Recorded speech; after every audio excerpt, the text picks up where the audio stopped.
The sleek form of the galactic survey ship Starweaver hung motionless in the dark void above Earth's atmosphere. The vessel's silver hull reflected the distant sunlight as its crew peered down at the blue planet below through their observation screens. Inside the bridge, the air was thick with tension as the alien crew members watched scenes that defied their understanding of basic chemistry and biology.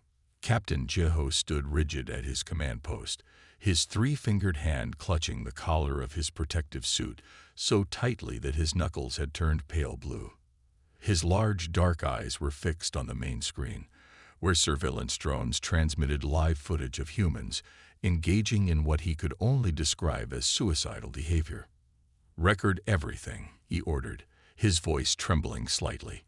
"Every single detail must be documented." The scenes playing out before them showed humans of all ages gathered at various locations across the planet's surface. Some were diving into large bodies of the corrosive substance their scanners identified as dihydrogen monoxide. Others were standing under artificial waterfalls in their dwellings, while still more were actually ingesting the deadly compound. Science Officer Yuna moved closer to the screen, her protective visor fogging slightly as she breathed faster in excitement. Her slender frame seemed to vibrate with nervous energy as she watched a group of human children playing in what their species called a swimming pool.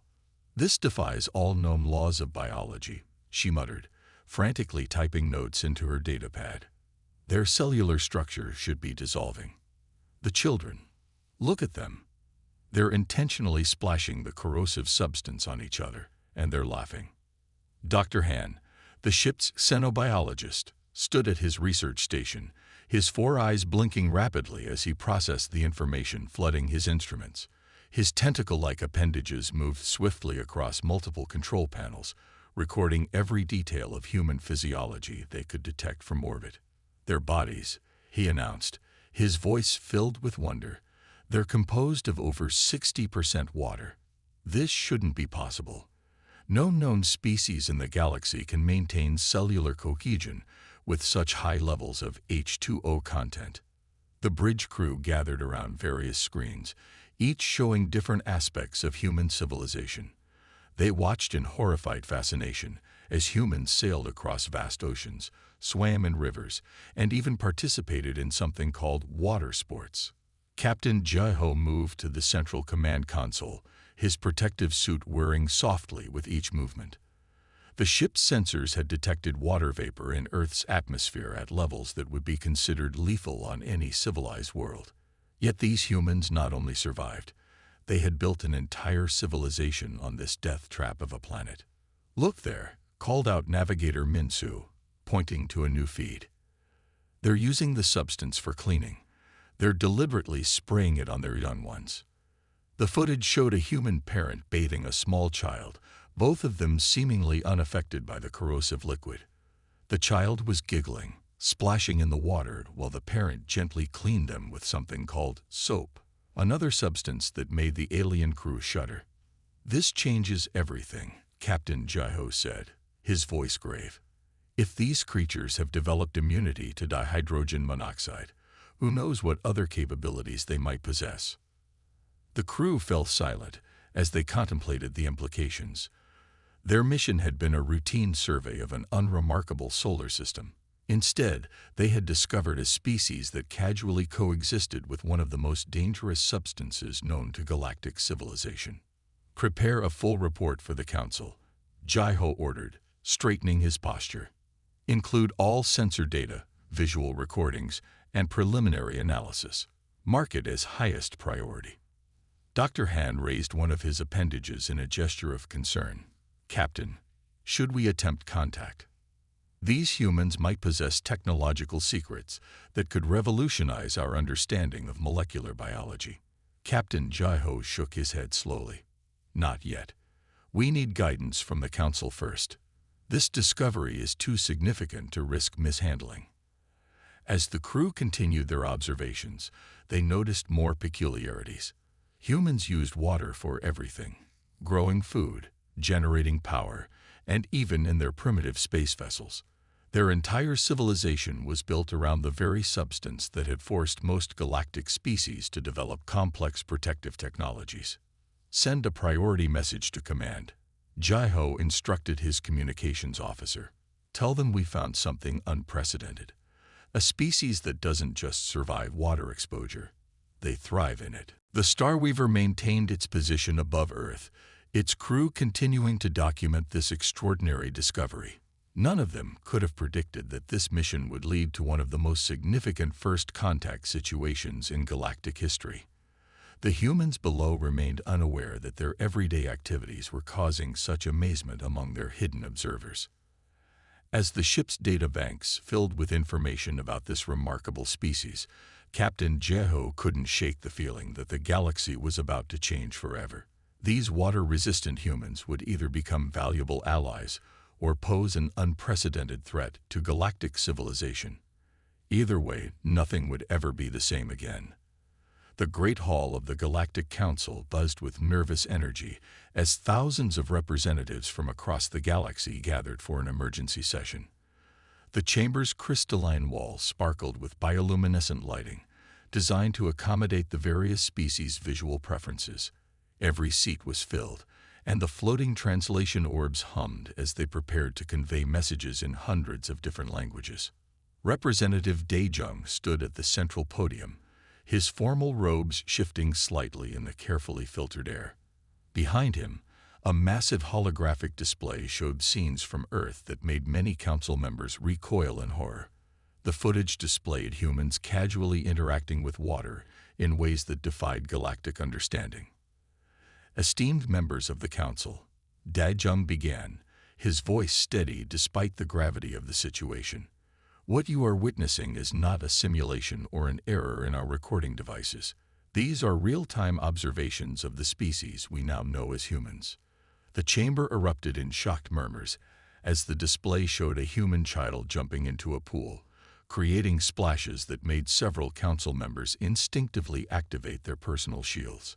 A representative from the silicon-based crystalline worlds actually grew several protective layers in response to the footage. As incredible as it may seem, Dae-Jung continued, these humans not only survive constant exposure to dihydrogen monoxide, but appear to require it for their biological processes. The next sequence of images showed humans drinking water, washing their vehicles, and irrigating crops. Each new scene caused fresh waves of disbelief through the assembly. A particularly dramatic reaction came when the footage showed humans deliberately standing under rain showers in their homes. High Counselor Mira, her protective suit gleaming under the chamber's lights, raised her appendage to speak. Surely this must indicate a primitive stage of development. No advanced species would willingly expose themselves to such a corrosive substance. The debate grew heated as more council members shared their opinions.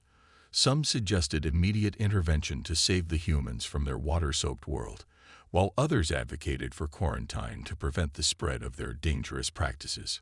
Meanwhile, on Earth, the first diplomatic contact was unfolding in Seoul, South Korea.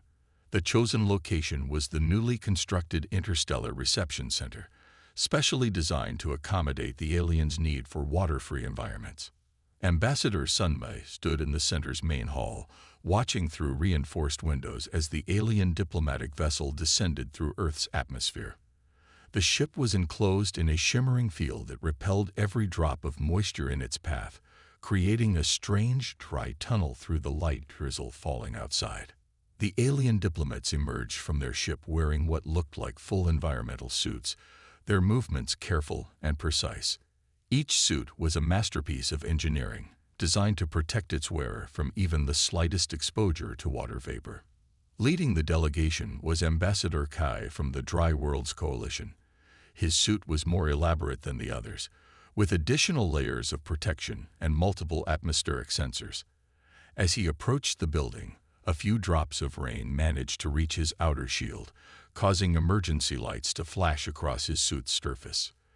The alien diplomats hurried inside, their suits whirring and humming as they processed the trace amounts of moisture in the air. Despite the building's powerful dehumidifiers, they remained clearly uncomfortable.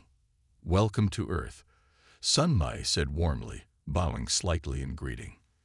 "We hope you'll find our facilities suitable for your needs." Ambassador K's translated response came through with a hint of static.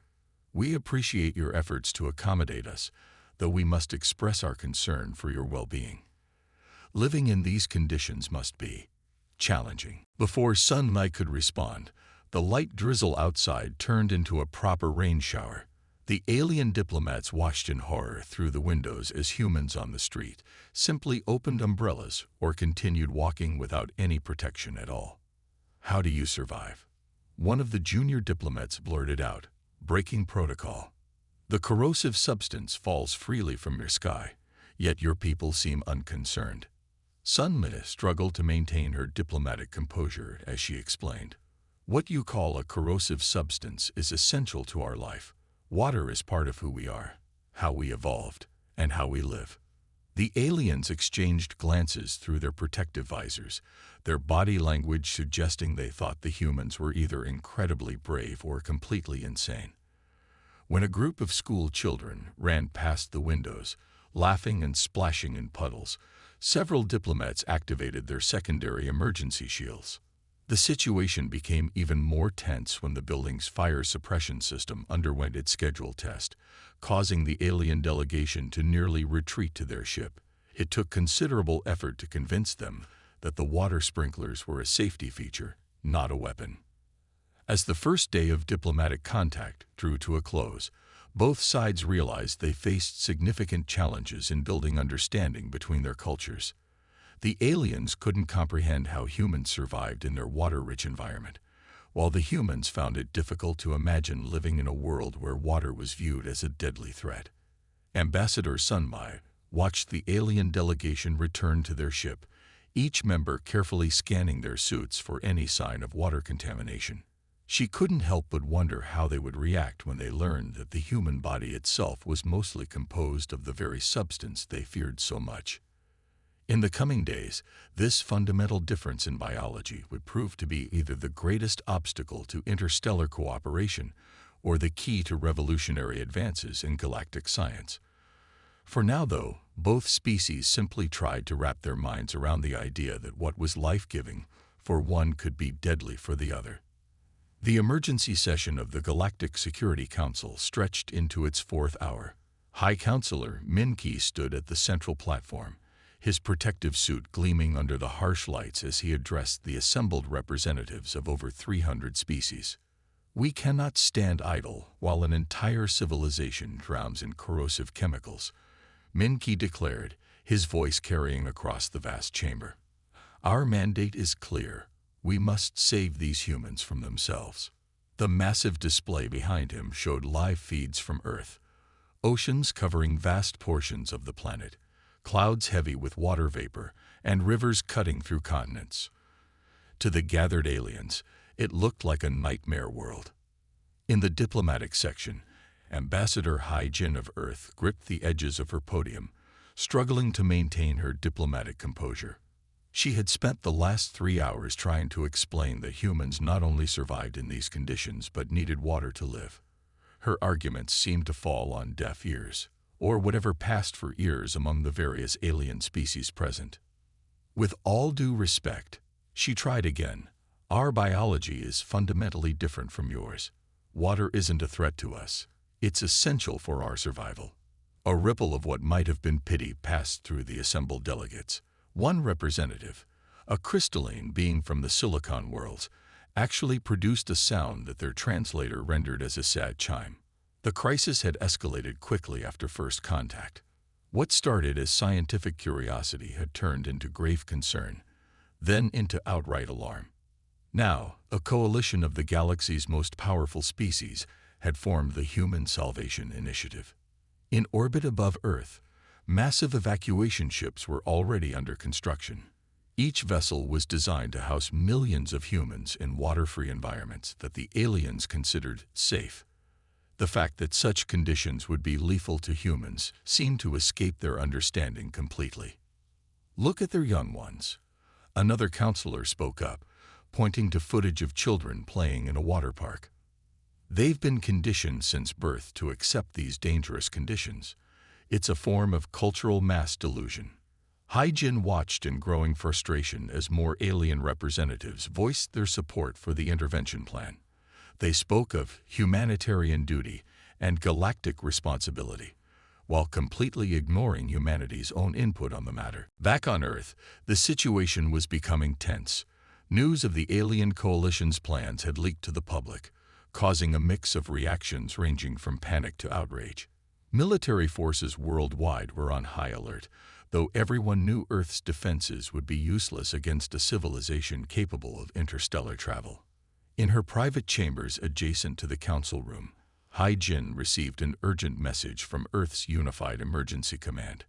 The aliens had already begun constructing temporary relocation facilities on Mars, completely waterless environments that they believed would be perfect for human habitation. "They're going to kill us with kindness," muttered her assistant, watching the construction feeds from Mars. The massive domes rising from the red planet's surface looked like gleaming tombs to human eyes.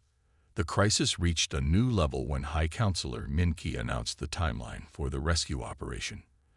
They planned to begin moving humans within one standard galactic month, starting with the youngest who they believed would adapt more easily to proper living conditions. "You don't understand." Hai-Jin tried one last time, her voice sharp with desperation. "Without water, we will die. Our cells will collapse. Our bodies will shut down. You're not saving us. You're proposing genocide." Her words caused a stir, but not the kind she hoped for. The aliens interpreted her response as proof of how deeply ingrained the water dependency delusion was in human psychology. In the following days, more evacuation ships arrived in the solar system. Each one was equipped with what the aliens considered perfect human habitats, completely sterile, moisture-free environments that would be instantly fatal to any human placed inside them. The Earth's government struggled to form a unified response. Military options were useless. Diplomatic efforts seemed to be failing. The aliens simply couldn't or wouldn't understand that what they saw as a deadly poison was actually the essence of human life. As Hai-Jin left the council chamber that day, she couldn't help but wonder if this was how human civilization would end, not through war or natural disaster, but through the well-meaning but catastrophically misguided attempt by aliens to save humanity from the very thing it needed to survive. The crisis was rapidly approaching a point of no return. Unless someone could find a way to make the aliens understand the fundamental difference in their biologies, humanity faced a choice between resistance against an overwhelmingly superior force or acceptance of a rescue that would amount to extinction. Watching another evacuation ship enter orbit, Hai-Jin knew they were running out of time. The aliens' protective suits whirred and hummed around her as she walked through the council building, each one a reminder of the vast gulf of understanding they needed to bridge. And quickly, the Grand Lecture Hall of the Galactic Science Academy had been specially modified for this unprecedented demonstration. Protective barriers separated the alien scientists from the presentation area, and emergency decontamination systems hummed quietly in the background. The tension in the room was so thick it could almost be seen. Dr. Du-hyun adjusted his simple lab coat and looked out at the assembled alien scientists. Their protective suits gleamed under the harsh lights, and he could see multiple warning sensors flashing as they detected the water vapor from his breath. On the table beside him sat what might be the most dangerous object these beings had ever willingly been near: a simple glass of water. Several alien scientists had already moved to the back of the room when they realized what it was. "Distinguished colleagues," Du-hyun began, his voice steady despite the gravity of the moment. "What you're about to witness may challenge everything you believe about biology and chemical interactions." The translator orbs floating around the room conveyed his words in multiple languages. He could hear the subtle clicks, whistles, and electromagnetic pulses that indicated the aliens' nervous reactions. Without warning, Du-hyun picked up the glass. Several aliens activated their emergency shields, and one species actually changed color in alarm. He held the glass up to the light, letting them see the clear liquid inside. "This substance, which you know as dihydrogen monoxide, isn't just harmless to humans, it's the foundation of our biology." He paused for effect, then took a long, deliberate sip. The reaction was immediate. Warning alarms blared from several protective suits. Two scientists began recording frantically, while another seemed to be praying in their native tongue. One particularly distressed observer had to be escorted from the room. Professor Jinnah rolled her mobile laboratory station forward. The electron microscope had been specially modified to allow the aliens to observe from a safe distance. "Let's look at what's happening inside Dr. Doohyun's cells right now," she said, preparing a sample of his blood. The massive screen behind them came to life, showing human cells in stunning detail. Jinnah manipulated the controls, highlighting the water content within the cells. As you can see, water isn't destroying these cells. It's an essential component of their structure. A murmur ran through the audience as the data appeared on their personal screens. The numbers couldn't be denied. Human cells were composed of roughly 70% water. One alien scientist actually fainted, their protective suit automatically stabilizing them. "But how is this possible?" called out a voice from the back. "The molecular structure of H2O should tear apart any organic matter." Do-hyun smiled and took another sip of water, causing several more alarms to sound. "Evolution had other plans for Earth life," he explained.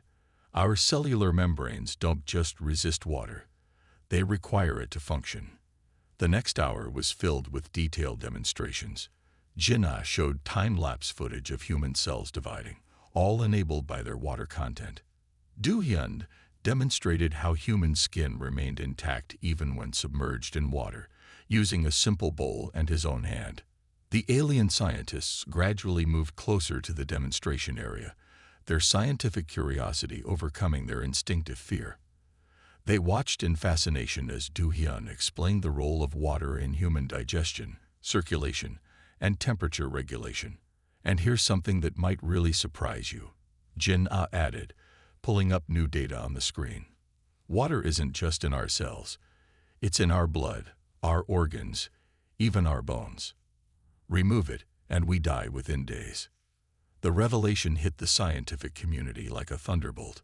Everything they thought they knew about biological compatibility with H2O had to be reevaluated.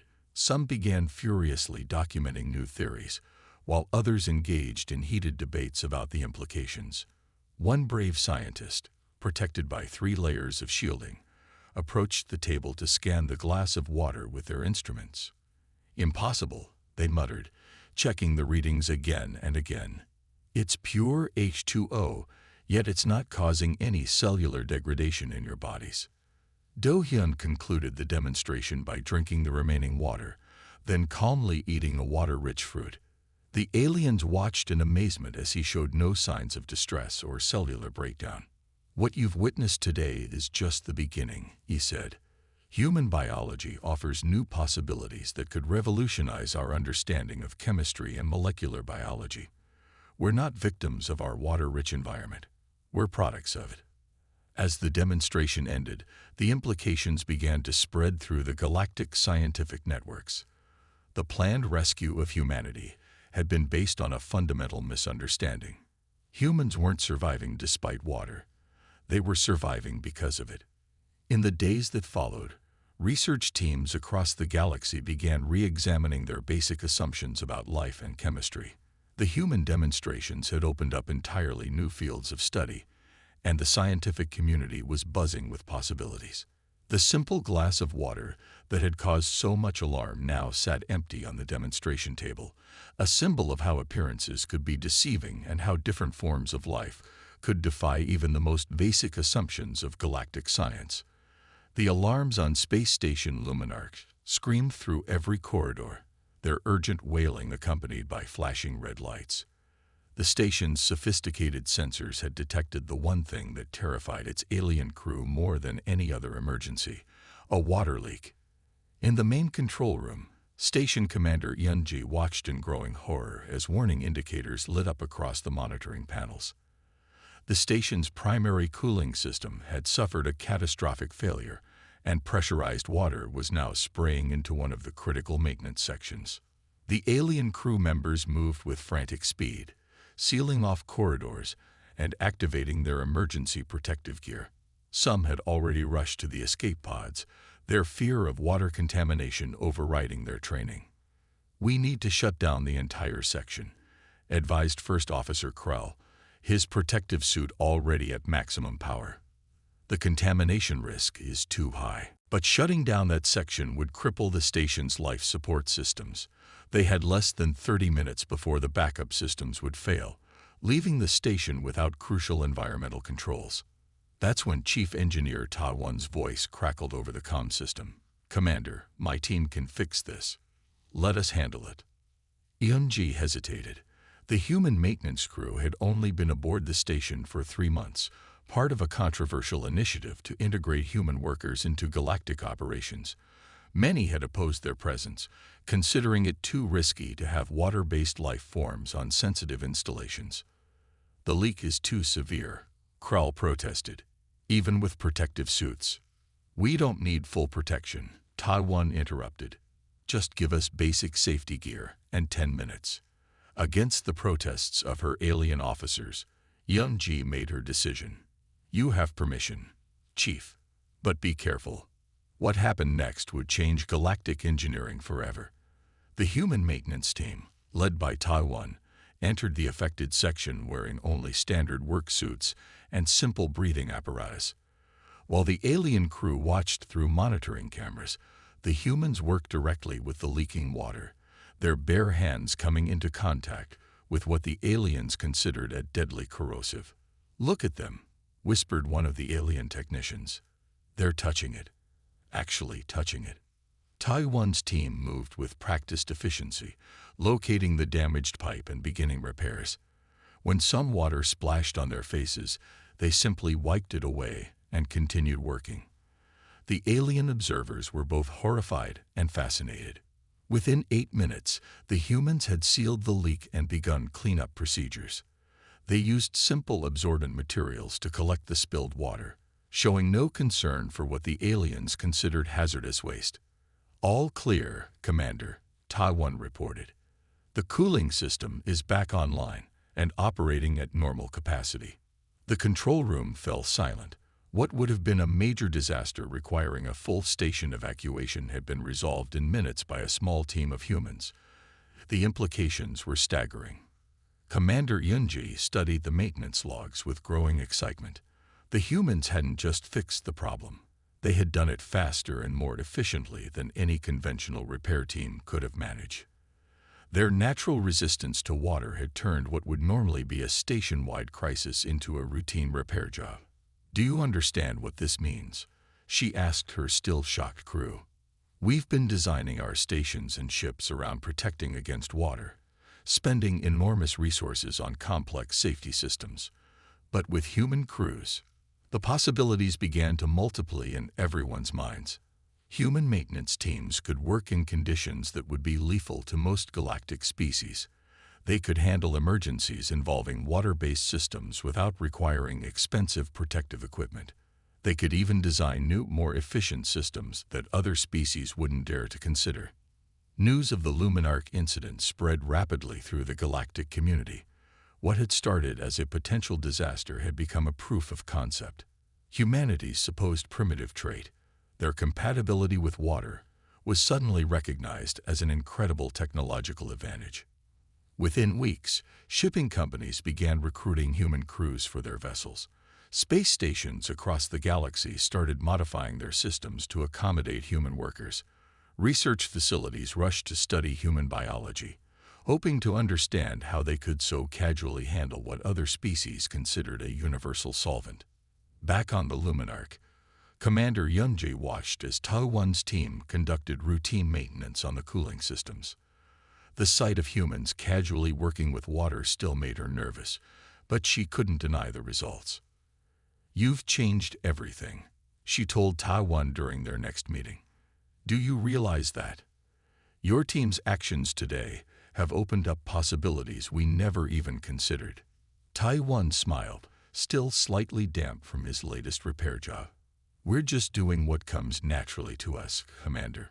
Water has always been our friend, not our enemy." As the station continued its orbit, Its human crew members began teaching their alien colleagues new ways of thinking about water and its applications in space technology. What had once been seen as a deadly hazard was slowly being recognized as a valuable resource, all thanks to humanity's unique adaptation. The crisis on the Luminarch had done more than just save a space station. It had shown the galaxy that sometimes the most powerful advantages come from what others consider weaknesses. Humanity's water affinity, once mocked as primitive, was about to revolutionize space travel forever. The Global Institute for Xenobiological Research rose from the shores of Jeju Island like a gleaming monument to interstellar cooperation. Its transparent domes and spiraling towers house the most ambitious joint research project in human history. Inside, alien scientists worked side by side with human researchers, separated by carefully maintained environmental barriers. Dr. Ju-won stood in her primary lab, watching as her alien colleagues observed the latest experiment through their protective shields. On the testing platform, a new type of cooling system hummed quietly, its design inspired by the human circulatory system. "The genius of human biology," she explained, pointing to the flowing liquid inside the transparent tubes, "is how our bodies use water as both a coolant and a transport medium. We're applying the same principle to spacecraft systems." The alien scientists recorded every detail, their various sensory organs focused intently on the demonstration. What they were witnessing wasn't just a new technology. It was a complete paradigm shift in engineering principles. In another section of the facility, researchers studied human skin samples, amazed by their natural water resistance, while still allowing necessary moisture retention. The implications for spacecraft hull design were revolutionary. Traditional ships needed multiple layers of water protection, making them heavy and inefficient. Imagine, Dr. Ju-won continued, spacecraft hulls that work with water instead of fighting against it, cooling systems that embrace water's properties rather than fearing them. We're not just adapting alien technology, we're creating something entirely new. The first prototype ship equipped with human design systems proved her point dramatically. During its maiden voyage, it maintained optimal operating temperature using just 1/10 of the energy required by conventional vessels. The water-based cooling system, modeled after human blood circulation, handled heat distribution so efficiently that the ship could sustain faster-than-light travel for 3 times longer than traditional designs. But the innovations didn't stop there. Dr. Ju-won's team developed new spacesuit designs incorporating water-based cooling systems. Unlike the bulky protective suits used by alien species, these were light, flexible, and far more effective at regulating temperature in the extreme conditions of space. "Water is the key to everything," she told a gathered group of galactic engineers. "It's not just about cooling. It's about life support, waste recycling, radiation shielding. We've been using these systems for millions of years in our own bodies." The alien engineers watched in fascination as she demonstrated a new material based on the structure of human cell membranes. It could selectively filter water molecules while maintaining a perfect seal against vacuum conditions. The applications for spacecraft construction were endless. Research stations began appearing on other worlds, each focusing on different aspects of human water adaptation. On Mars, scientists studied how to create water-based life support systems for hostile environments. On Europa, human dive teams explored the Moon's subsurface oceans, gathering data that would have been impossible for water-fearing species to collect. The breakthrough that caught the galaxy's attention came when a human-designed ship completed a 6-month deep space mission without requiring a single emergency stop for cooling system maintenance. Traditional ships needed frequent stops to prevent water damage to their systems, but the new design worked flawlessly throughout the journey. Dr. Ju-won's research facility became a symbol of how far things had come. Alien scientists who once recoiled at the sight of water now worked eagerly alongside their human colleagues, protected by new safety systems that were both more effective and less restrictive than their old protective suits. "We're not just sharing technology," she observed, watching an alien researcher carefully handle a water-based experimental setup. "We're sharing perspectives. Our greatest weakness in their eyes has become our greatest contribution to galactic science. The innovation spread rapidly across the galaxy. Shipping companies rushed to retrofit their fleets with human-designed systems. Space stations upgraded their life support and cooling systems. Even alien worlds began cautiously implementing water-based technologies in controlled environments. But perhaps the most significant change was in how the galaxy viewed humanity. The species once pitied for living on a water-covered world was now respected for their unique adaptation. Their expertise was sought after, their insights valued, their technology in high demand. As Dr. Juwan prepared to present her team's latest findings to the Galactic Science Council, she reflected on how far they'd come. The water glass on her podium, which would once have caused panic in the audience, now represented the future of space exploration. We didn't just adapt to our environment, she would tell the council. We learned to thrive in it. And now, we're helping the galaxy do the same. The revolution in space travel had begun with a simple realization that sometimes the most powerful solutions come from embracing what others fear. Humanity's gift to the galaxy wasn't just technology. It was a new way of thinking about the fundamental forces of nature. Outside the research facility, waves crashed against the shore of Jeju Island, each one a reminder of the element that had shaped humanity's destiny among the stars. Water, once seen as a prison trapping humanity on a hostile world, had become the key to unlocking the galaxy's future. The massive shape of the ESS Aquarius dominated the view from Earth's orbital shipyards. Its sleek hull gleamed in the sunlight, water-based cooling systems visible as subtle blue lines beneath the transparent outer layers. This was humanity's crowning achievement. The first deep space exploration vessel designed entirely around human biology. Admiral Sung Min walked through the ship's main corridor, nodding to crew members as they made final preparations for launch. Unlike traditional galactic vessels, the Aquarius embraced water in its design. The life support systems used flowing water for temperature regulation. The hull incorporated water-based radiation shielding, and even the artificial gravity was partially maintained through massive water reserves. In the ship's observation lounge, alien diplomats gathered for the launch ceremony, their protective suits now much smaller and more elegant than the bulky versions from first contact. They had learned to trust human engineering, even if they still couldn't quite understand humanity's comfort with water.